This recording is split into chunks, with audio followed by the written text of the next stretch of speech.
Hello दोस्तों, स्वागत है हमारे नए वीडियो में। आज की वीडियो में हम लोग जिस मूवी को एक्सप्लेन करने वाले हैं ये एक रोमांटिक ड्रामा मूवी है और इस मूवी का नाम है नताशा, जिसे 2015 में रिलीज किया गया था। इस मूवी के स्टार्टिंग में हम लोग 16 साल के एक लड़के मार्क को देखते हैं जो कि अपने दोस्तों के साथ पार्टी कर रहा होता है। यहाँ वो एक लड़की के पास आता है, लेकिन वो लड़की उसे प्लेजर नहीं देती है और उसके खड़े एल पर धोखा हो जाता है। इसके बाद मार्क अपने घर जाता है। इसके बाद वो अपने लैपटॉप को ऑन करके वीडियोस देखता है और अपने हाथों की शक्ति दिखाकर सो जाता है। सुबह में उसकी मॉम उसे उठाने के लिए आती है। वो उससे कहती है आज तुम्हारे अंकल और जिन आने वाले हैं। अब काफी टाइम गुजर चुका है। मार्क के अंकल और जिन यहाँ आ चुके हैं। जीना अभी यहाँ रसिया से आई थी। जब वो सभी को खाना सर्व कर रही होती है तब मार्क उसे ही देखता है। इसके कुछ देर बाद मार्क अपनी सिस्टर से मिलता है, जहाँ उसकी सिस्टर उसे बताती है कैसे जीना की ड्रेस की वजह से सारे लोग उसे ही देख रहे थे। तभी इनकी मॉम यहाँ आती है और वो इन लोगों से कहती है ये तो रसिया का फैशन है और हम लोगों को उसे उसके कपड़ों से जज नहीं करना चाहिए। जीना की पहले भी एक शादी हो चुकी थी जिससे उसे एक बेटी है और उसका नाम नताशा है। नताशा को लाने के लिए उसकी माँ जीना उसके पास जाती है। जब वो लोग रसिया से लौटती हैं तब फैमिली के सारे लोग उन्हें रिसीव करने के लिए एयरपोर्ट पर जाते हैं, जहाँ मार्क पहली बार नताशा को देखता है जिसकी उम्र 14 साल थी। कुछ दिनों के बाद मार्क के अंकल और जीना शादी कर लेते हैं। ये सारे लोग इस पार्टी में बहुत खुश थे, लेकिन इस पार्टी में नताशा बोर हो रही थी। तभी मार्क की मॉम मार्क को बताती है यहाँ हमारे बीच नताशा बोर हो रही है, इसलिए वो मार्क को उसे अपना घर दिखाने के लिए बोलती है। इसके बाद मार्क नताशा को अपना घर दिखाने के लिए ले जाता है। इसके बाद वो उसे अपने कमरे में लेकर जाता है। नताशा मार्क से पूछती है तुम यहाँ क्या क्या करते हो। मार्क उससे बोलता है मैं ज्यादातर अपने रूम में टीवी देखता हूँ।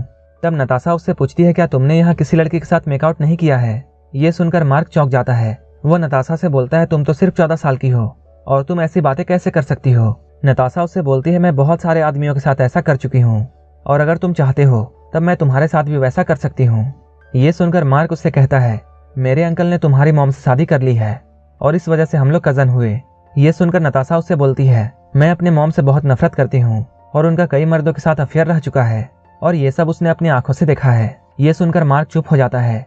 रात में मार्क की मॉम उससे बोलती है नताशा पहली बार इस देश में आई है और तुम्हें ही उसका ख्याल रखना होगा, तुम्हें उसके साथ समय बिताना होगा क्योंकि अभी यहाँ उसका कोई भी दोस्त नहीं है। मार्क अपनी मॉम की बातों को सुन रहा था, लेकिन सिर्फ वही जानता था कि नताशा कैसी लड़की है। अगले दिन मार्क नताशा के घर पर जाता है।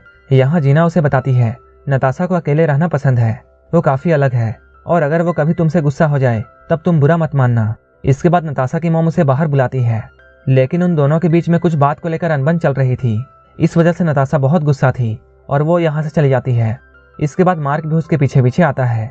उससे मिलकर मार्क पूछता है आखिर बात क्या है। नताशा उससे बोलती है वो अपनी मॉम की शक्ल भी नहीं देखना चाहती है। मेरी मॉम मुझे यहाँ लेकर आई है और तभी से मेरी लाइफ बिल्कुल बोरिंग हो चुकी है। इसके बाद मार्क उसे अपने दोस्त रूफर के पास लेकर जाता है, जहाँ नताशा रूफर से मिलती है। इसके बाद नताशा मार्क से रूफर के बारे में पूछती है। मार्क उसे बताता है उसके पेरेंट्स का डिवोर्स हो चुका है और रूफर यहाँ अकेला रहता है। इसके बाद ये लोग साथ में लंच करते हैं। ये लोग काफी वक्त साथ में गुजारते हैं। इसके बाद जाते हुए नताशा उससे बोलती है कल मैं तुम्हारे घर पर आऊंगी। जब अगले दिन मार्क पढ़ रहा होता है तब नताशा उससे मिलने के लिए आती है। यहाँ ये लोग एक दूसरे के साथ बातें करते हैं। इसके बाद ये लोग साइकिल से बाहर घूमने के लिए जाते हैं।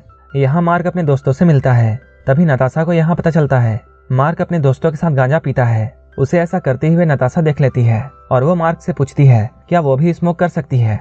अगले दिन जब नताशा मार्क के घर पर आती है तब मार्क उसे स्मोक करने के लिए देता है। इसके बाद वो मार्क से उसका लैपटॉप मांगती है। वो जैसे ही लैपटॉप ऑन करती है वहाँ उसे पोर्न मूवीज दिखती है जो कि मार्क ने देखकर ऐसे ही छोड़ दिया था। ये देखकर नताशा बहुत खुश होती है और वो लैपटॉप लेकर मार्क के पास आती है और वो उससे बोलती है मैं तुम्हें कुछ दिखाना चाहती हूँ। ये कहकर वो मार्क को अपने न्यूड फोटोज दिखाती है। साथ ही वो उससे ये कहती है वो भी इस तरह की वीडियोस बनाती है और वो यहाँ मार्क को सेड्यूस करने की कोशिश करती है और वो अपने कपड़े उतारने लगती है। इसके बाद मार्क भी अपने आप को कंट्रोल नहीं कर पाता है। इसके बाद ये लोग बैठकर वीडियोस देखते हैं। नताशा यहाँ मार्क को बताती है वो 12 साल की उम्र में ही ये सब करने लगी थी। वो ऐसा पैसों के लिए करती थी जिसके बारे में उसकी मॉम को पता चल गया था और उसकी मॉम उसके सारे पैसे लेना चाहती थी और यही वजह थी कि वो अपने मॉम से नफरत करती है। इसके बाद ये लोग हर रोज मिलते थे और ये लोग साथ मिलकर भयंकर घपाघप करते थे। अब मार्क को नताशा से प्यार होने लगता है। वो उसे घुमाने के लिए बहुत सारे जगहों पर लेकर जाता है। इसके कुछ दिनों बाद मार्क के अंकल और जीना बाहर चले जाते हैं, इसलिए नताशा मार्क के घर पर ही रुकती है।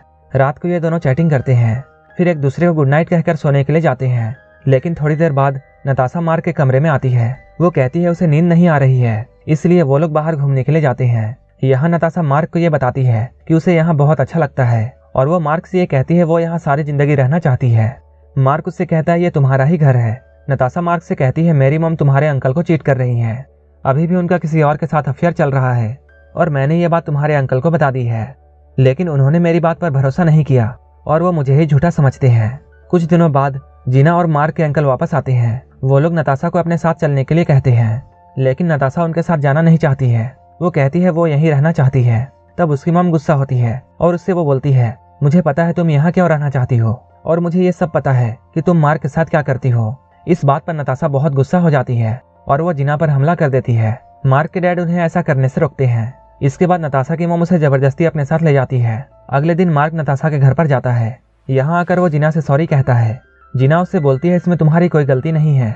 यहाँ वो नताशा की बुराई करती है और कहती है वो एक बहुत बिगड़ी हुई लड़की है, उसके कई बड़े बड़े मर्दों के साथ अफेयर रह चुके हैं, लेकिन तुम तो अभी बच्चे हो। ये कहकर वो मार्क को यहाँ से जाने के लिए बोलती है। जीना यहाँ मार्क को नताशा से मिलने नहीं देती है। उसी रात नताशा अपना सारा सामान लेकर मार्क के घर पर जाती है, जहाँ वो मार्क को बताती है वो फ्लोरिडा जा रही है। वो उससे पूछती है क्या वो भी उसके साथ आना चाहेगा। ये कहते हुए वो उसे बताती है मेरी मॉम और तुम्हारे अंकल का डिवोर्स हो चुका है और ये सब मेरी वजह से ही हुआ है, क्योंकि मैं तुम्हारे अंकल के साथ सोई थी ताकि उन दोनों का रिश्ता खराब हो जाए, क्योंकि मैं ऐसा नहीं चाहती थी कि मेरी मॉम तुम्हारे अंकल की जिंदगी बर्बाद कर दे। उस रात नताशा मार्क के घर पर ही रुकती है। जब सुबह होती है तब मार्क अपने बचाए हुए कुछ पैसे उसे देता है ताकि उसकी थोड़ी हेल्प हो जाए। इसके बाद जैसे ही सुबह होती है नताशा अपना सारा सामान लेकर यहाँ से चली जाती है। यहाँ मार्क के फैमिली वाले ये सोचकर बहुत परेशान थे कि मार्क के अंकल ने इतनी जल्दी अपनी शादी क्यों तोड़ दी, क्योंकि मार्क के अलावा यहाँ किसी को भी पता नहीं था कि इसके पीछे की वजह क्या है। मार्क इन्हें कुछ भी नहीं बताता है। वहीं मार्क का दोस्त रूफर उसे बार बार कॉल कर रहा था, लेकिन मार्क उसका कॉल नहीं उठा रहा था। कुछ दिनों बाद जब मार्क रूफर के घर में जाता है तब वो नताशा को यहाँ देखता है। तब रूफर उससे ये बोलता है मैं यही बात तुम्हें बताने के लिए बार बार तुम्हें कॉल कर रहा था, लेकिन तुम मेरा कॉल रिसीव नहीं कर रहे थे। रूफर मार्क से ये बोलता है नताशा यहाँ मेरे साथ सेफ रहेगी। तभी वहाँ नताशा आती है और वो मार्क की तरफ गुस्से से देख रही होती है। इसके बाद मार्क भी बहुत गुस्सा हो जाता है। वो यहाँ बहुत उदास था क्योंकि वो नताशा से प्यार करता था, लेकिन उसने उसे धोखा दे दिया और ये मूवी यहीं पर खत्म हो जाती है। अगर आपको ये मूवी अच्छी लगी हो तो एक लाइक जरूर कर देना और ऐसे ही मूवीज के लिए मेरे चैनल को जरूर सब्सक्राइब कर लेना। तो मिलते हैं हमारे नेक्स्ट वीडियो में।